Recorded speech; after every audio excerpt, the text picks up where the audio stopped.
I'm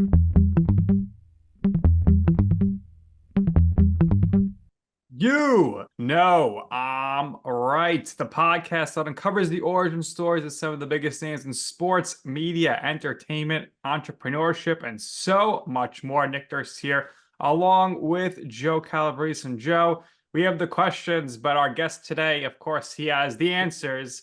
It's not often we get to speak with a big time movie star and a Hall of Famer. We have all that wrapped into one in this episode.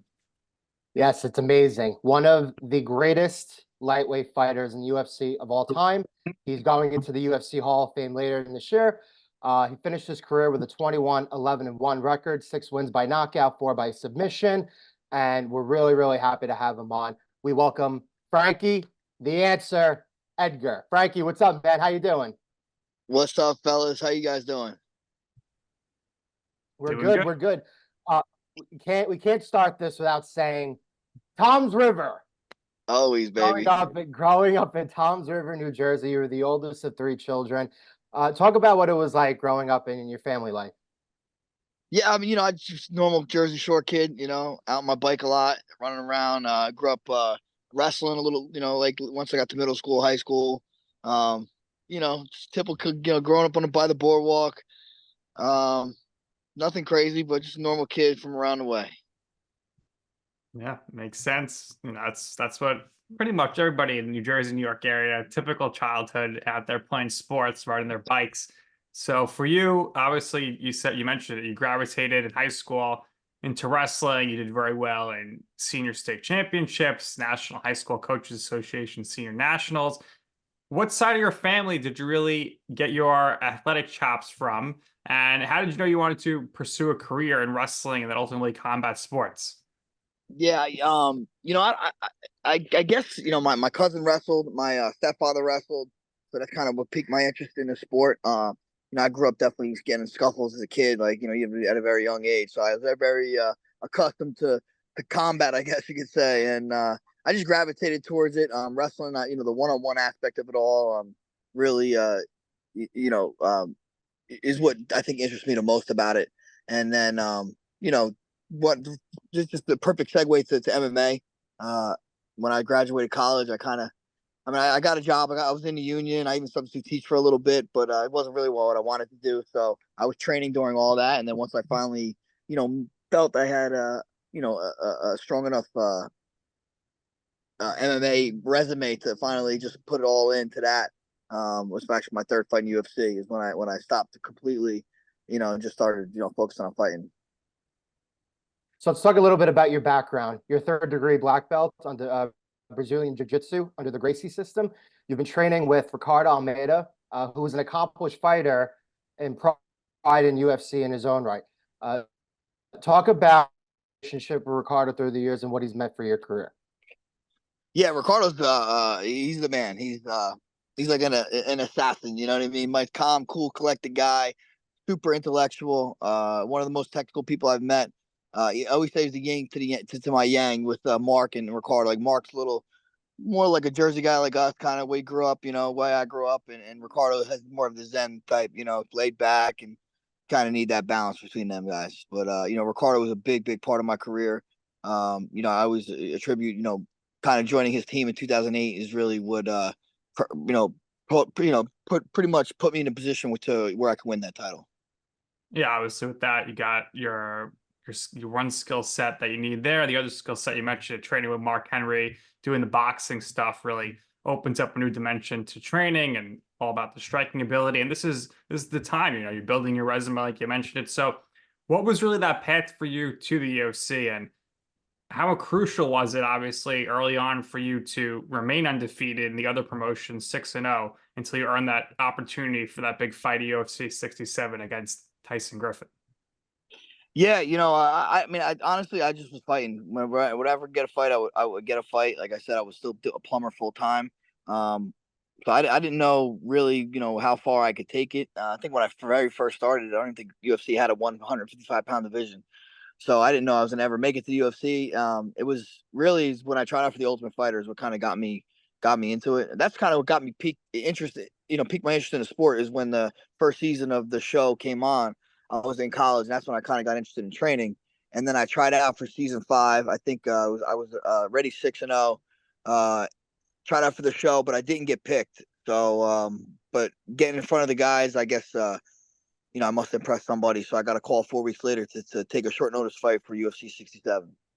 So Frankie, with your background in plumbing, anytime a fan member gets a leaky sink, the shower head's leaking or something, there's water coming up, are they calling you still, or are you saying call a plumber? What do you do? Yeah, no. Luckily, my whole family, my cousin, my father, my brother-in-law. Yeah, I got a lot of people that are plumbers. So one of my best buddies a plumber. Yeah, we're covered in that aspect. I could dig a good hole and carry a lot of stuff. That's what I was good for. Well, you were also a pretty great lightweight fighter as well. Talk about winning the lightweight championship from BJ Penn at UFC 112. At the time, you were only the second fighter to do it, to be Penn twice. The other one was GSP, Georges St. Pierre. And then a couple months later, about 4 months later, you had the Penn, which you also won. So talk about that feeling of winning the lightweight championship for the first time and the subsequent reign and title defenses after. Yeah, no, it was awesome, man. As soon as I got into sports, especially wrestling, my goal was to be number one. I came close to it in high school, college, all that stuff, but never really, reached the pinnacle of what I set out to do. So to do that for the first time against BJ in UFC 112, something that we'll remember forever, and special night out in the desert in Abu Dhabi. A lot of cool things about that'll definitely stay with me. And then, defend the belt 3 times after that, some really good fights against, Gray Maynard, obviously rematch of BJ, and even the fights with Benson Henderson, those rematches with him were pretty good fights. I thought I maybe won at least 1 or 2 of those, but, that's the way it goes. What were some of your favorite arenas or stages you got to fight in, and which were some that like you wish you could have that you didn't get to? Um, well, I mean, the Garden has got to be, on the top. I mean, it's Yeah. pretty much, it's our backyard, and world's most famous arena, Ali, Frazier. You know what I mean? It's just so much history there. Fighting Japan was very cool. I think the Saitama Arena, and there might have been 40,000 people there, so that was pretty cool. Somewhere I would. Oh, you know what? I don't think they have had a UFC fight there, but there's rumors they're going to do it, and this is where I'll definitely regret, being retired. Is they're talking about having fights in the Coliseum, so that'd be pretty dope. Well, I mean, Frank, everybody's got a price. So if the Yeah, money's hell right, yeah, hell yeah. I got a price. Ain't that high either. Ain't that high either.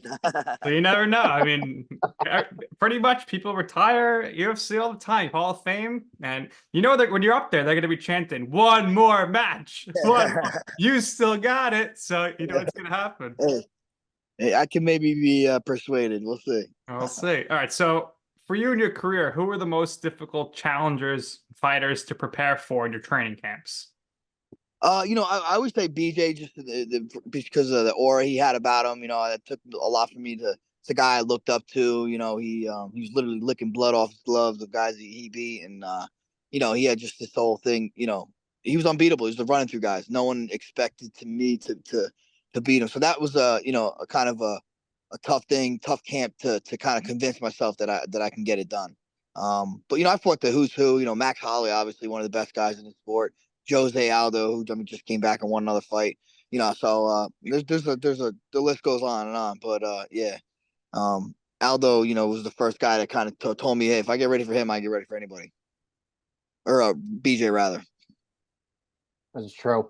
So you kind of alluded to this before. Over time, UFC expanding and adding different weight classes. So over your career, you moved down to featherweight, and then later on, you moved to bantamweight. So what is the process behind making the decision to, in your case, move down a weight class, or in other cases, to move up a weight class? And how does one's daily routine and training personally change? How did it change for you, and how might it change for another fighter? Well, 155, I cut no weight. I weighed 155. That's pretty much it. Then the reason I decided to go down is pretty much my coach Mark was telling me to go down for a long time.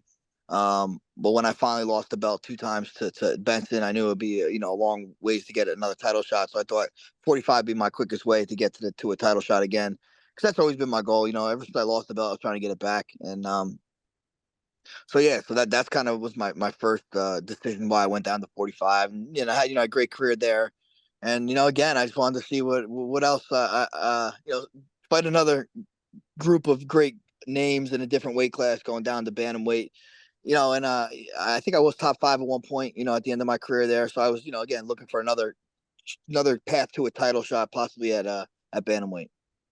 What was your post weigh-in meal? What were you dying to eat after that weigh-in? See, like now when I cut down to 35, that's when I was actually really cutting weight. So like then, believe it or not, if you can't have exactly what you want post weigh-in, so your diet doesn't stop until you're done fighting. Once you're done, the fight's over, and then you eat whatever you want.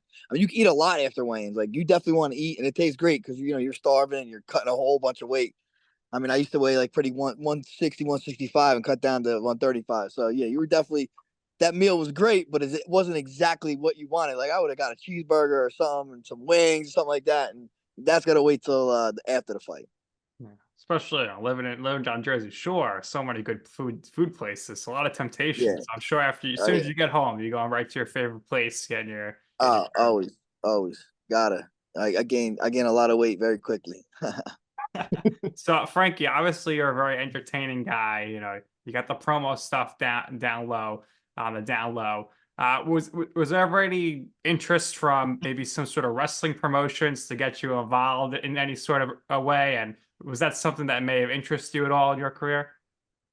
No, I mean, I did about a year ago. I did a little wrestling thing in my hometown.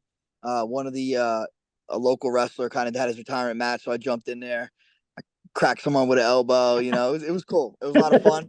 I had a blast doing it. But no one's approached me. I'm kind of, if you're a little guy, you got to be like those high flyers, crazy stuff. Right. I don't think I'm not down with that, man. I got beat up enough. I'm good. So when you were fighting and you saw all of your peers, were there any particular fighters that you personally enjoyed watching, you never wanted to miss their fights? And which fighters now that are currently fighting do you think closely resemble your style? Um, you know, I would say, well, for the last question, closely resemble my style. I would say a better version of me. I'll give him that. They're better versions of me. But like, I think Volkanovski kind of, he can strike, he can wrestle, very well rounded, good cardio. We're kind of built the same, so I could say a guy like him, or even Ilya, he might be a little more, heavy handed than myself, but again, brings a lot of great boxing, could defend takedowns, good jiu-jitsu. So I'd say those guys. And then as far as my peers, I mean, Anderson Silva, John Jones, George St. Pierre, you know, I got to fight alongside those guys, and that was the heyday of my time. So yeah, those guys were always fights you don't want to miss. So where were you when you found out you were being inducted into the UFC Hall of Fame? And how much has President Dana White meant to your career, and how was and is your relationship with him today? Yeah, I was actually in Toronto in UFC. I don't know which one, but it was in July, and I had no idea I was getting inducted. So they surprised me with that, which was cool. But yeah, Dana has been, me and Dana's always have a great relationship. Obviously, what he's done for the sport is amazing. He literally took it to pretty much a underground, sport to mainstream. One of the top fours, have some of the biggest social media, all that stuff. So if it wasn't for Dana, I don't think the sport would be where it was. And yeah, I still, we still hit each other on Instagram here and there, and I'll see him out in Vegas when I'm there. But Dana's a good dude. Yeah, absolutely. Does a lot for the business, done a lot for you and a lot of fighters as well. And you're also doing a lot for your community in Tom's River. You like to give back, so you opened up your Iron Army Academy after training for years at the UFC gym. Did you always know that you wanted to open and operate your own facility? And how do you want your family and the youth of the area of Tom's River to be involved in the business?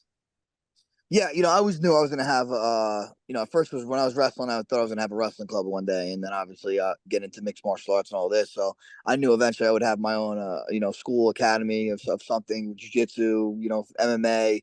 But I never wanted to sacrifice, what my goals at the moment. And I felt like it wouldn't be fair to me, it wouldn't be fair to my students. So now that I'm 100% done, I could focus all on that, and I'm ready to jump in here. And we're not quite open yet. A couple more months, and we'll be going. We're in the build out process, and everything in Jersey is not easy. So Mhm. that's a little bit of a pain, but we're getting close. And yeah, man, I just want to build a great culture. I think Tom's River obviously is a huge sports town. 3 high schools, and I think we could build a really really cool thing down at the Iron Arm Academy. So when you think of Tom's River, the first thing you think of course, is Todd Frazier. And then, of course, you think Tom's about River. you. So Todd Frazier, I'm assuming that you guys have crossed paths at some point, but even going back to when you were younger and that the team's making the run and really putting Tom's River on the map, the big time Tom's River guys, do you have a meeting of the minds? Do you have a coalition? Yeah, What's your relationship like?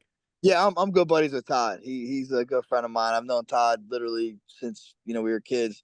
Hung out with his older brother Charlie and Jeff. I know his parents live around the corner from my house. So yeah, we see Todd often, and he's just another dude that reps TR to the fullest. So he's a stud of a human being, and yeah, I've done a lot of charity work with him as well. In town, and yeah, he's some in that water, baby. So let's talk about one of your other friends, Roger Matthews. You co-host the Champ and the Tramp podcast, which is highly, highly entertaining. I saw like the episode recently you did with the Sandman. Saw some social clips. So it's a lot of fun being a pro wrestling guy. But how did you two link up? How did you become friends with Roger?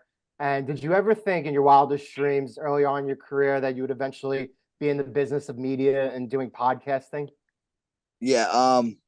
Yeah, well, me and Roger, I've known, Roger moved from Maine to Jersey, I think when he was 18, like in 98 or something.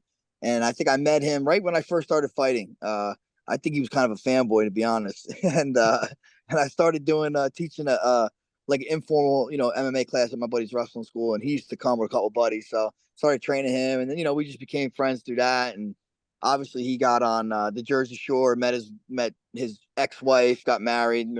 Our wives became friends, and our kids are really good friends. So that's kind of how we decided to do the podcast. And yeah, it's fun. We have a great time doing it.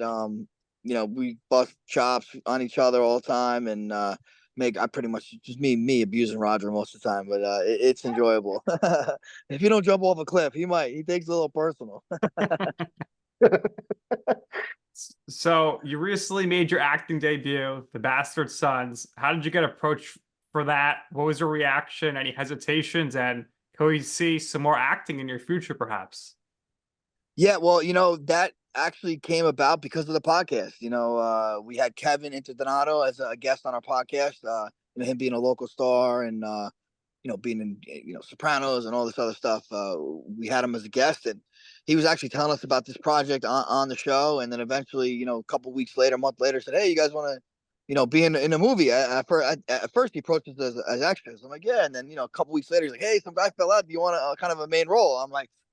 I've never done. I've done a little bit of acting, kind of.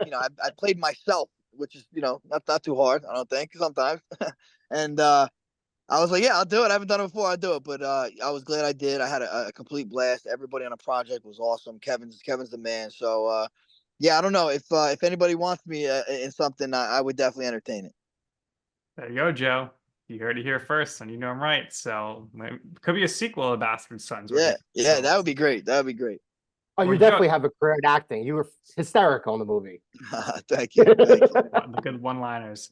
So, Frankie, in your life or your career, what would you say is your I'm right moment? What we mean by that is a time or place where you wanted to pursue something. You asked somebody for advice. They said, Frank, that's a terrible idea. What are you doing that for? And you were like, you know what? I'm going to do it anyway. And in the end, you will see why it is that I'm right about this.